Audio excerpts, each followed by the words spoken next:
Passerelle, l'avant, l'après, ça se vit.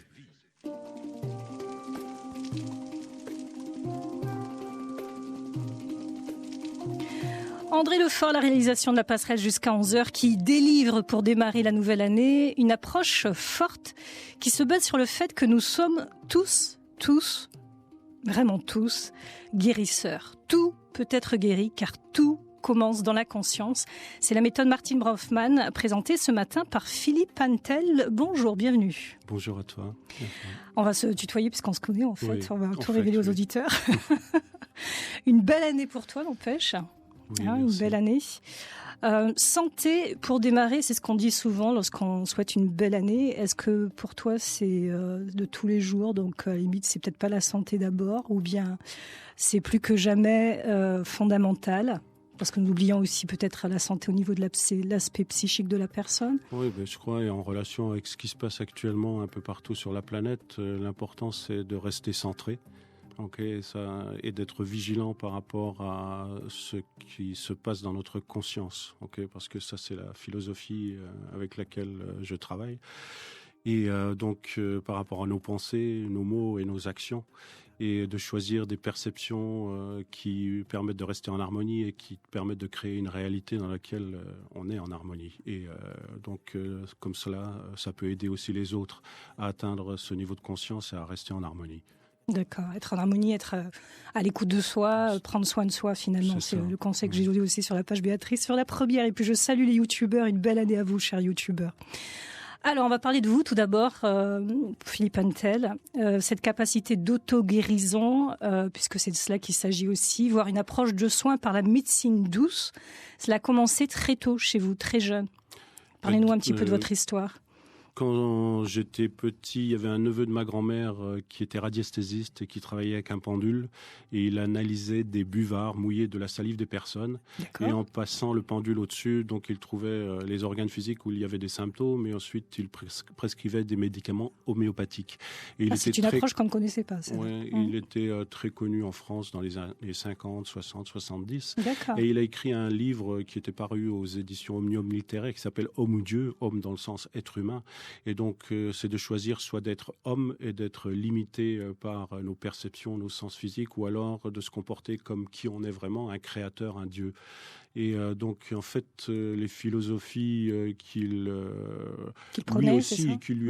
présentait et qu'il avait trouvées également dans principalement les livres qu'il m'a recommandés à cette époque, c'était de Paramahansa Yogananda, autobiographie d'un yogi, qui est le premier yogi à avoir amené en Occident donc ce genre de philosophie où nous sommes totalement créateurs et qu'on n'a pas de limite. Et donc, quand il est décédé, ensuite, je me suis retrouvé sans expérience directe. Donc, j'ai beaucoup lu de livres traitant de ce sujet-là, mais j'avais pas d'expérience directe. Et 15 ans après, alors qu'à ce moment-là, je vendais du papier recyclé et que c'était une expérience financière plutôt difficile et que je cherchais des moyens pour l'écouler, je faisais donc des salons de médecine douce, de thérapie, etc. Et là, j'ai rencontré Martin Brofman. Et donc, j'ai été écouter une de ses conférences et ce qu'il disait était le reflet de ce que j'avais lu et entendu. Et ça me parlait totalement. Et donc, quelques jours plus tard, je me suis retrouvé dans un de ces séminaires. Et à ce moment-là, moi, j'étais myope et astigmate. Je portais des lunettes depuis l'âge de 6 ans. Et donc, la seule solution, c'était donc les lunettes. Maintenant, il y a les lentilles de contact et il y a aussi les opérations au laser quand c'est possible. Et donc, dans la société, même si les gens pensent qu'on peut guérir certaines choses, les yeux semblent exclus. Alors que, ça voire très difficile. Oui. Et donc, avec l'idée que tout commence dans notre conscience, c'est une responsabilité mais sans culpabilité. C'est-à-dire, je fais ça dans ma conscience, voilà ce que je produis dans ma vie et dans mon corps physique. Si je fais autre chose, eh bien, je vais produire autre chose dans mon corps physique. Donc, c'est plutôt penser de se dire autocréateur, créateur à part entière, finalement. Et donc, décrire le symptôme ou ce qui nous arrive dans la vie de la manière dont on l'a créé nous-mêmes. Donc, par exemple, en termes de la vue, au lieu de dire c'est génétique ou héréditaire ou ça m'arrive à cause de l'âge ou à cause de telle expérience, c'est je m'empêche moi-même de voir clair. Okay. Et donc, ça veut dire qu'avant qu'il y ait un symptôme physique qui se produise, il y a toujours une situation dans la vie de la personne qu'elle vit avec du stress. Mm-hmm. Et donc, d'abord, elle a des tensions dans sa conscience et elle est en déséquilibre dans sa conscience. Si la personne augmente l'intensité des tensions dans sa conscience, qu'elle reste toujours avec la même manière de penser, la même manière d'agir, alors les tensions, l'intensité va augmenter et le niveau suivant de communication va être le niveau émotionnel. Et si la personne continue toujours, alors il arrive un moment où ces tensions vont atteindre le niveau de communication le plus extérieur, le niveau du corps physique. Et la personne va créer un symptôme. Donc une maladie, ou être attirée dans une expérience qui va créer le symptôme. Et donc le corps va nous parler un langage très simple. Il va dire à la personne, regarde ce que tu es en train de te faire avec la manière de penser que tu as. Et donc ça veut dire que s'il y a une manière d'être avec un symptôme, il y a aussi une manière d'être sans symptômes. Et donc la guérison, c'est revenir à cette manière d'être qui est la nôtre en fait. En fait, la guérison, c'est pas... Il est en train de faire sa conférence là. Ouais, en fait... il est parti. Voilà, je suis parti. Juste pour une petite parenthèse, en parlant de justement la guérison des yeux, puisque vous parliez de votre myopie, l'astigmate et myopie. Alors moi, personnellement, j'ai pratiqué le yoga des yeux, donc j'ai pratiqué aussi cette approche Bronfman. Qu'est-ce qui fait qu'il peut y avoir un blocage qui fait qu'on n'arrive pas justement à un résultat, puisque le résultat peut être assez rapide? Votre première expérience de séminaire, vous pouvez nous en parler aussi. La guérison implique obligatoirement un changement de la manière d'être qui a créé le symptôme. Donc par exemple, dans mon expérience, j'étais myope et astigmate. Et il y a une émotion particulière qui est reliée à la myopie, c'est l'insécurité ou la peur. C'est-à-dire que la personne est obligée de rapprocher les choses vers elle de manière à les voir clairement. Et donc, si on décrit cela en termes d'énergie, la personne dirige l'énergie vers l'intérieur d'elle-même. Et donc, elle se met en retrait d'un monde extérieur qui lui paraît menaçant. Et donc, la myopie reflète ça. Et l'astigmatisme, si un astigmate regarde une ligne droite, ça lui paraît ondulé. Et donc, il y a une distorsion au niveau de ses propres valeurs. On regarde aussi une polarité dans le corps physique. Si une personne est née droitière, son œil droit va être décrit comme l'œil de la volonté, l'œil masculin. Donc, voir clairement ce que l'on veut ou voir clairement l'homme en général dans sa vie. Également, donc, l'œil gauche, pour une personne droitière, sera l'œil émotionnel. Donc, voir clairement ses émotions ou voir clairement la femme en général dans sa vie. Et donc, ça veut dire que pour guérir, la personne doit inverser le processus, c'est-à-dire si le myope a tendance à rentrer en lui-même, alors il doit sortir de lui-même. Et donc l'insécurité ou la peur ne doit pas être quelque chose comme une glu, une colle qui le scotche dans une réalité qui ne marche pas pour lui. En fait, c'est d'utiliser, on va dire, l'énergie de l'insécurité ou de la peur pour le faire sortir de sa bulle. Lui-même. D'accord. Okay. Alors, cette méthode Bronfman, vous avez dit que vous avez participé à un premier séminaire. Qu'est-ce qui s'est passé pour vous, justement, lors de ce premier séminaire? Déjà, dans le séminaire auquel j'ai participé, c'est ce qu'on appelle un séminaire intensif qui est résidentiel, c'est-à-dire qu'on reste 4 jours ensemble, on ne rentre pas chez soi, et donc on reste dans cette réalité d'énergie. Et tous les soirs, la salle de classe se transforme en discothèque. Okay, c'est-à-dire ce qui est une manière de célébrer la guérison. Oui, la danse, finalement, la fameuse danse quand on démarre la passerelle. Voilà. Oui, quand on est heureux, on est en bonne santé. Et quand on danse, on exprime, c'est l'esprit qui danse le corps. Et on libère les émotions aussi quelque part, parce que les émotions, on dit que c'est souvent le siège des nœuds, et justement des symptômes aussi. Ouais. Et donc, en fait, dans les premiers jours, dans la discothèque, j'étais assis sur une chaise le long du mur et je regardais les gens danser. Voilà. Et je me disais, j'aimerais bien faire ça, mais je ne sais pas danser. Et puis les gens, si je danse, ils vont me regarder. Et je me sentais mal. Et chaque fois que j'avais ce discours à l'intérieur, ma vue devenait à nouveau de pire en pire. Donc j'ai dû me dire que j'étais pas sérieux avec mon but qui était de voir clair et que même si j'étais en insécurité, je devais sauter sur la piste de danse. Et donc quand j'ai fait ça, à ce moment-là, au début je me suis senti coincé, et jusqu'au moment où j'ai pu lâcher prise sur ce contrôle. Et à ce moment-là, j'ai senti une libération dans ma conscience et c'était pas important si les gens étaient en train de me regarder ou ce qu'ils pouvaient penser. Et là, ma vue physique a commencé à s'améliorer. D'accord. Et donc ça, c'est cette chose importante qui est reliée à la guérison, c'est de changer cette manière d'être qui crée le symptôme. Alors, comment Martin Brofman lui-même, maintenant parlons de justement l'auteur de cette approche, Martin Brofman lui-même, comment a-t-il développé ce système ? Quelle est son histoire ? À ce moment-là, il travaillait sur ordinateur. Il était ce qu'on appelle un hacker aujourd'hui. Il travaillait pour une grosse société de manière à développer des systèmes qui puissent empêcher les hackers, de rentrer dans le système de cette société.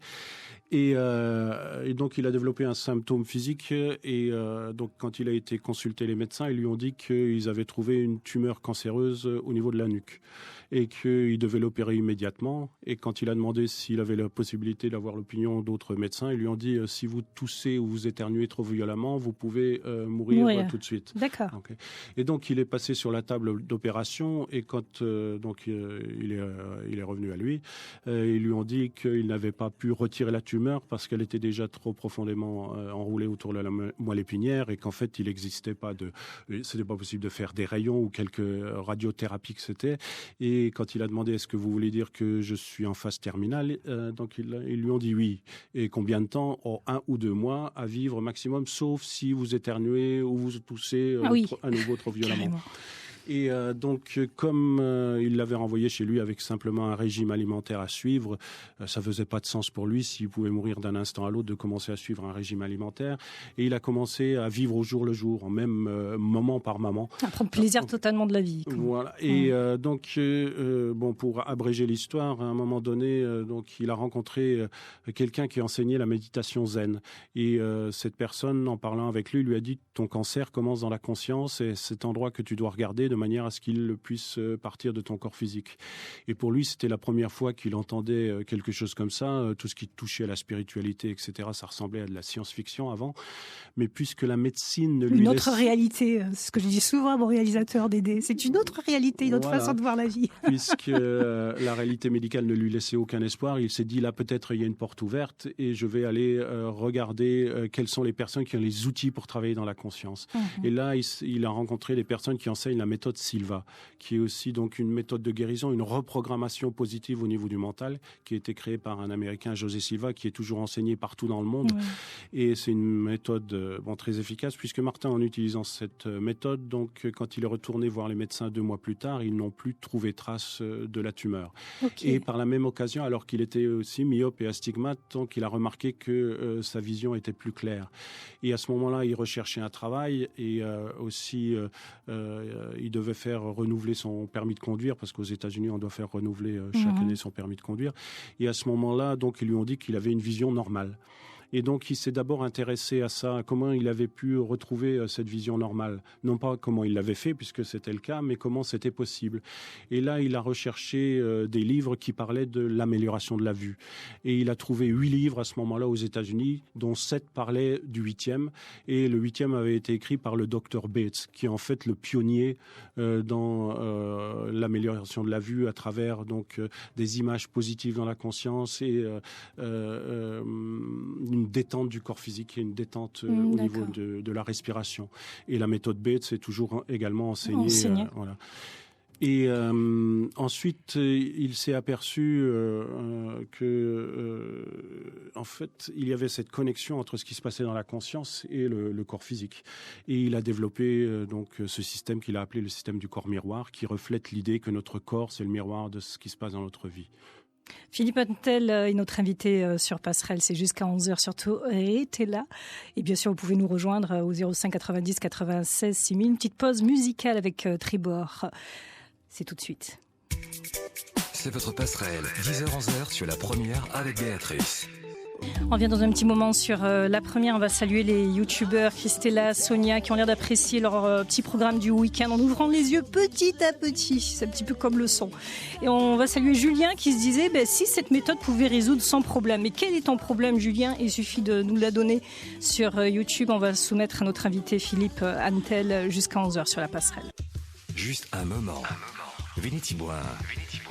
Just a minute. Just a minute.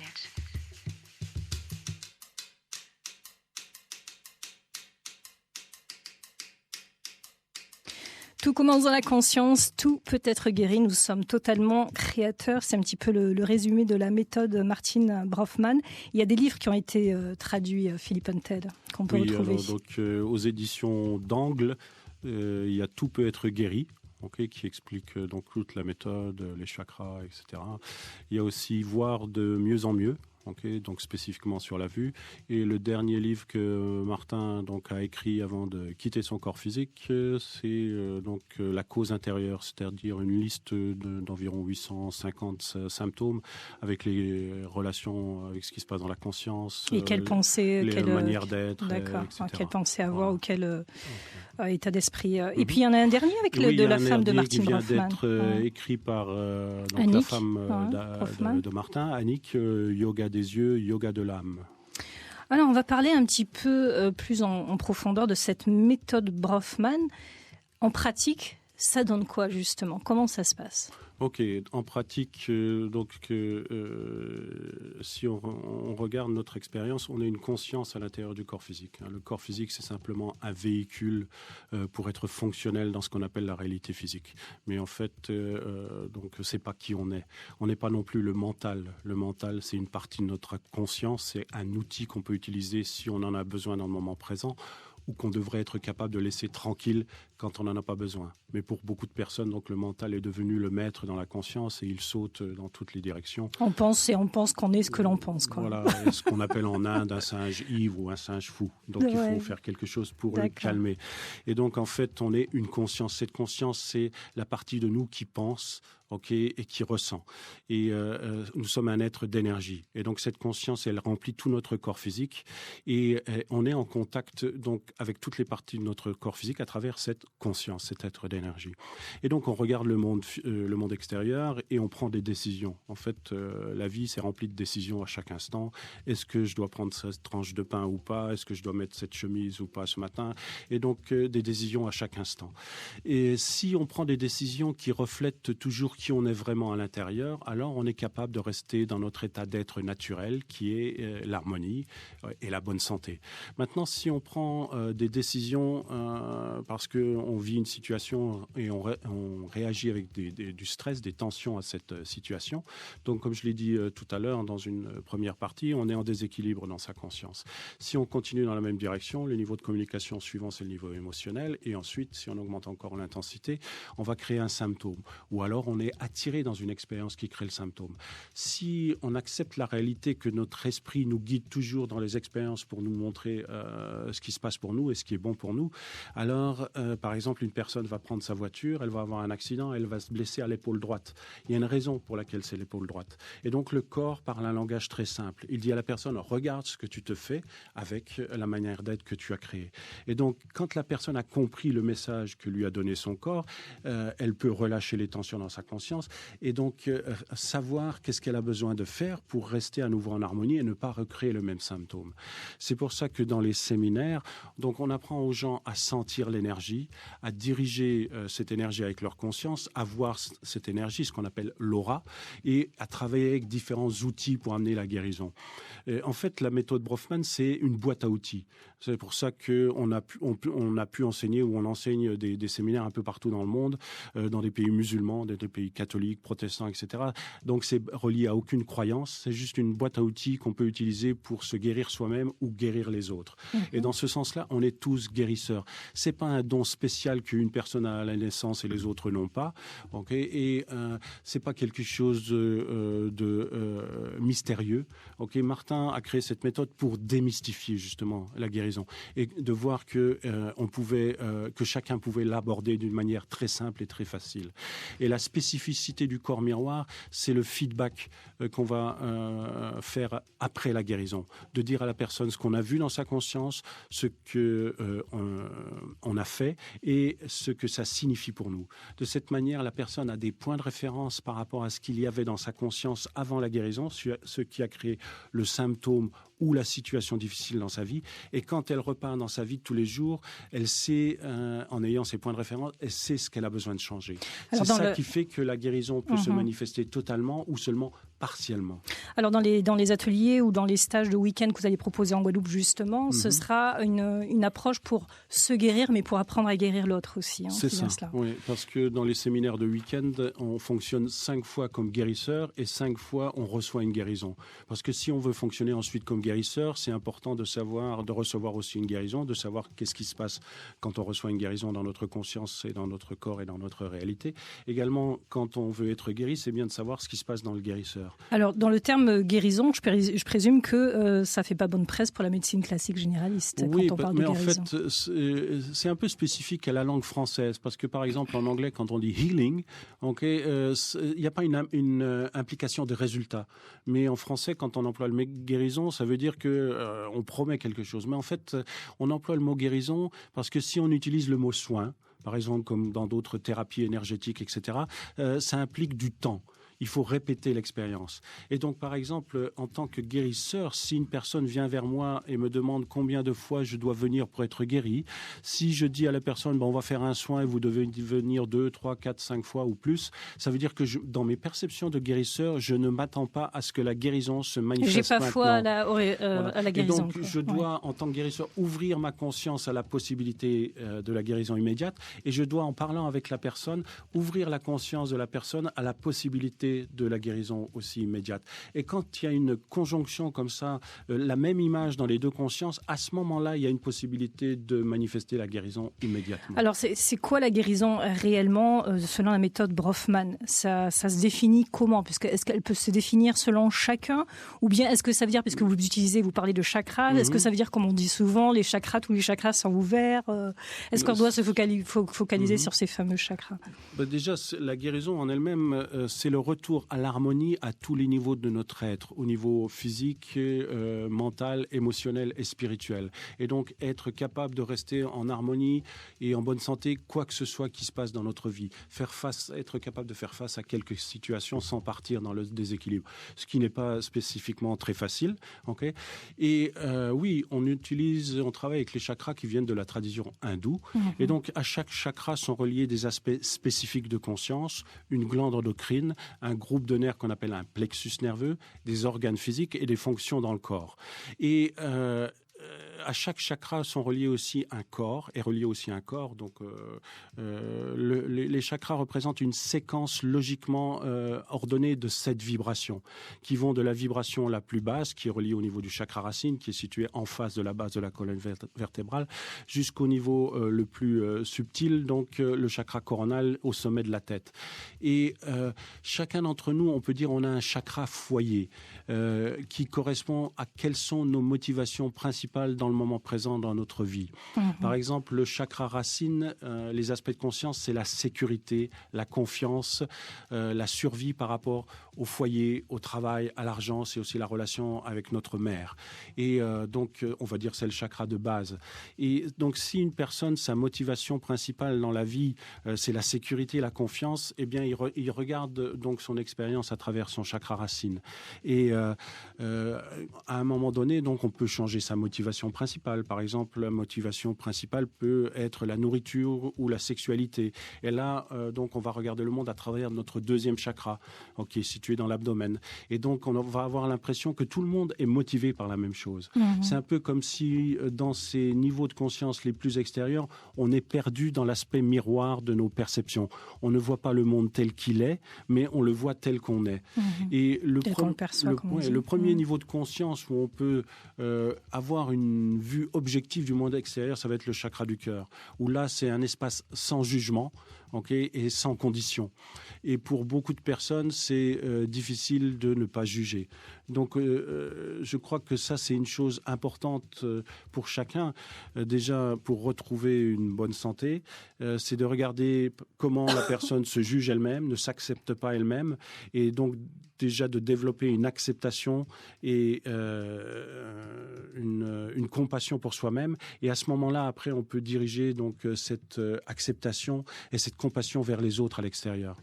On revient dans un petit moment avec notre invité Philippe Antel qui nous présente donc cette méthode Bronfman qui, en résumé, a cette idée que tout peut être guéri, que nous sommes tous des guérisseurs et que tout commence surtout dans la conscience. C'est ce que nous expliquait Philippe Antel. Restez là sur la première. Voici venir PK. Chip. Quintessence. C'est votre passerelle. 10h-11h sur la première avec Béatrice.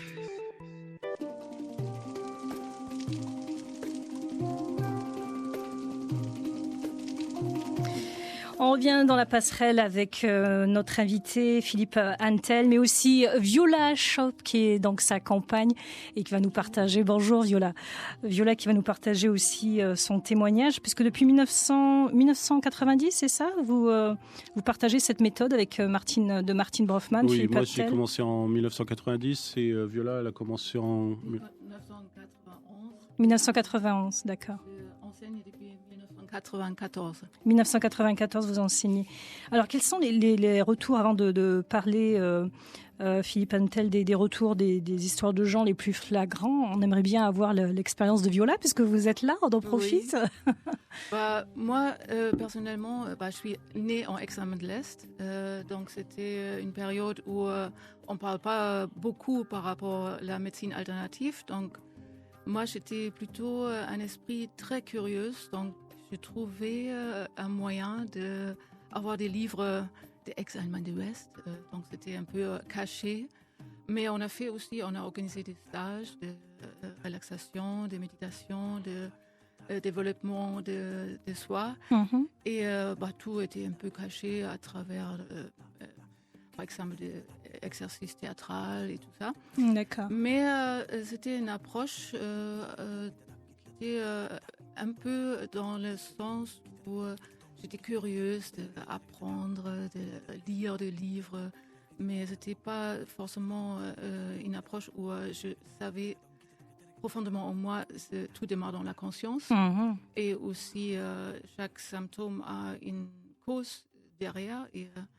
Mais je ne savais pas comment mettre toutes les choses ensemble. Donc, c'était plutôt une approche intellectuelle. Donc, je lis beaucoup sur tous les niveaux de développement et aussi philosophie, de différentes philosophies qui existent au monde. Et l'autre approche, c'était avec le corps physique. Donc, aussi le corps énergétique. Donc, pratiquer le yoga et aussi des différentes formes de méditation. Mais il n'y avait pas un approche entre les deux. Un lien, d'accord. Un lien. Mm-hmm. Donc, au moment où je rencontrais Philippe, qui a donné le premier stage à Dresde, je me dis, c'est ça. C'est là où il y a une approche entre les deux. Donc, qu'est-ce qui se passe dans le corps et qu'est-ce qui se passe dans la conscience et dans la vie de tous les jours. Mm-hmm. Et comprendre le corps, ça fonctionne comme une carte de la conscience. C'est pas par hasard, c'était le cœur.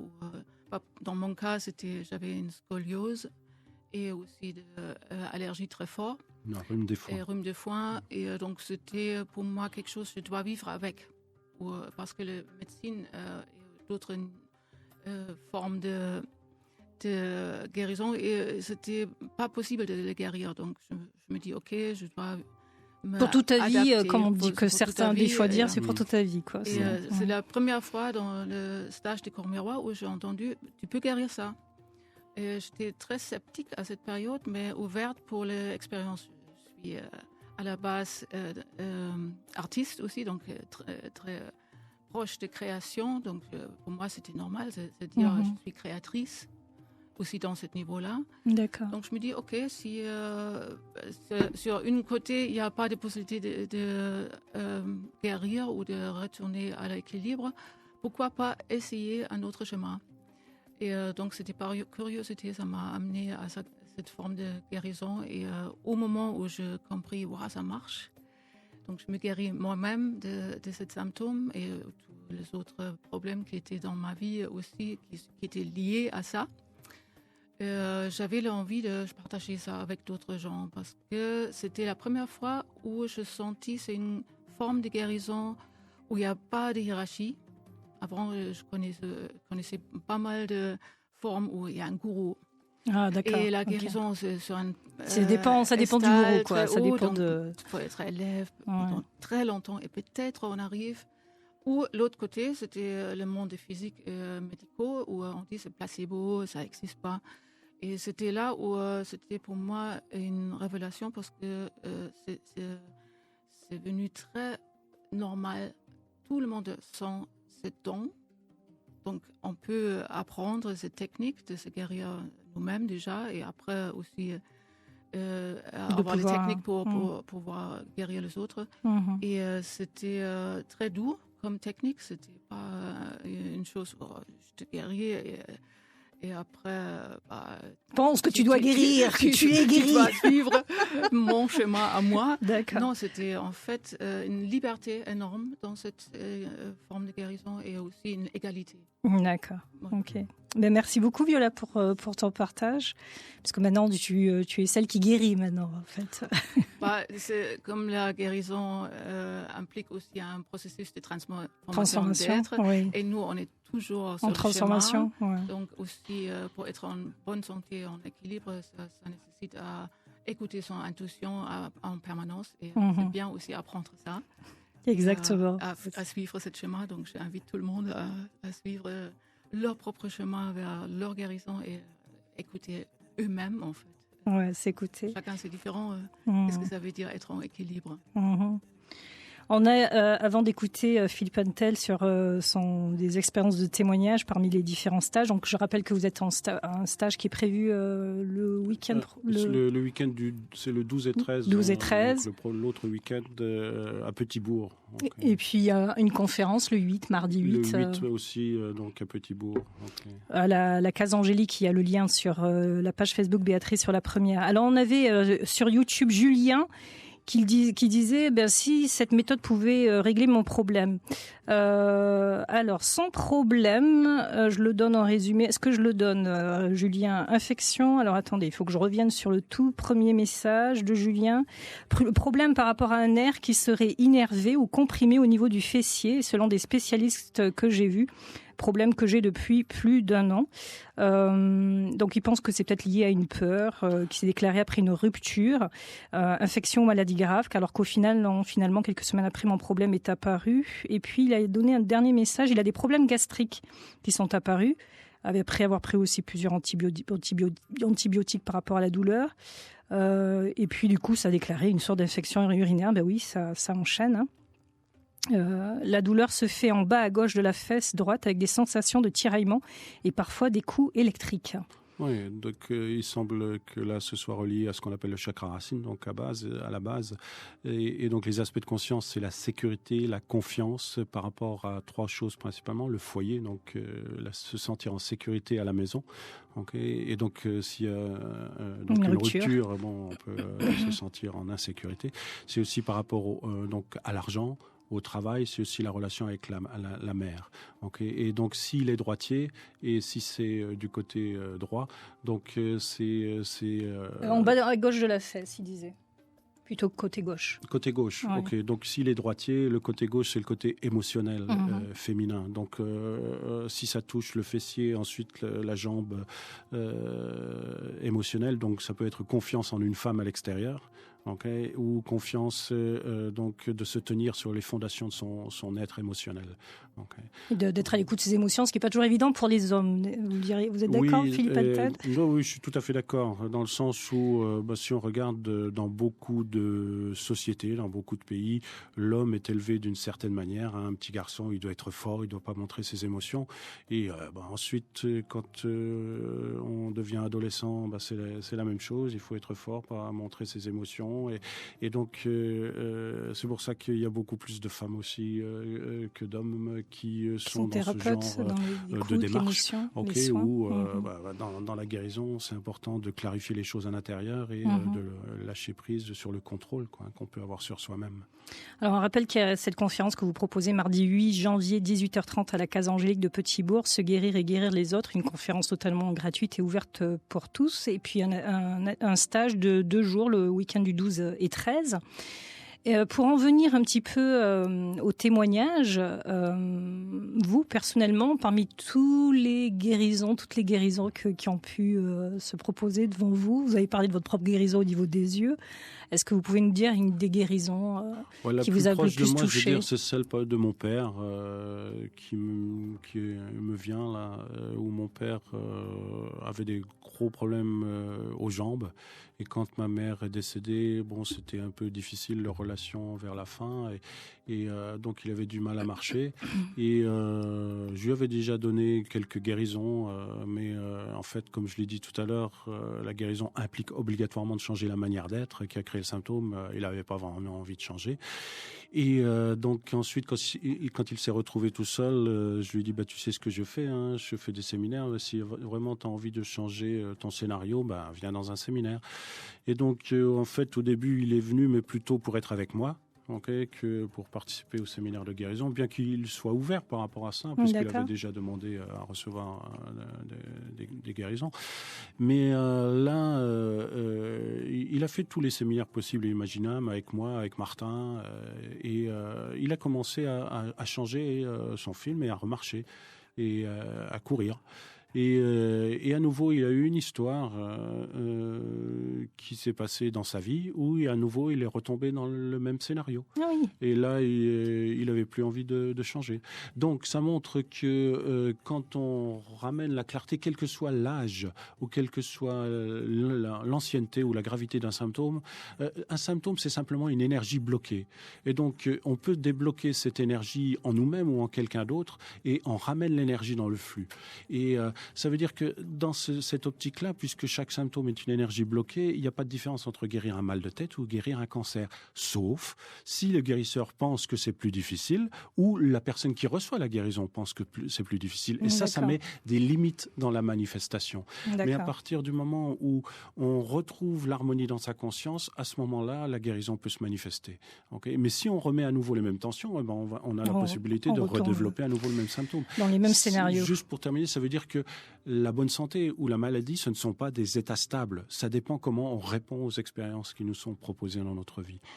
Ce sera le mot de la fin de Philippe Antel. Merci à toi aussi, Viola, pour ton témoignage. Merci d'être venu pour nous parler de cette méthode Bronfman. Donc, il y a une newsletter qu'on peut recevoir chaque mois. Oui, donc on peut aller sur le site fondation-bronfman.org, et donc là, il y a plein de vidéos, d'articles et la possibilité de s'inscrire à la newsletter. La newsletter qui donne des conseils de chaque jour, des témoignages, encore une fois.